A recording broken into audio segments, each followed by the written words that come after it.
Gusto mo mag-voice over pero nahihiya ka. Ito na yung solusyon. Text-to-speech generator with multiple languages. Ang ganda dito ay meron ng Tagalog. Huwag kang mag-alala, libre mo lang itong magagamit. Una, punta tayo ng Google Chrome. Ayan, so dito na ilalagay yung text na gusto nating i-voice over. So, gawin lang natin ay ilagay natin dito ay hi, welcome to my channel.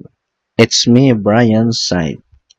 Pagkatapos ma-enter yung text, ang gagawin naman natin ay select tayo ng gender. Kung anong gusto natin, may male tsaka female. Then, pipiliin natin yung male. So, kayo nang bahala kung anong gusto nyo. Then, sa languages, meron din kung anong gusto nyo. So, pipiliin din dito yung English. So, Filipino naman siya. Then, country. So, anong gustong country nagsasalita ng English. So, pipiliin natin dito ang United Kingdom. So, hanapin ko lang yung United Kingdom. Ayan, then say Alfie Elliot. So, kayo nang bahala kung anong gusto nyo. So, halimbawa, iting si Thomas. So, select ko lang.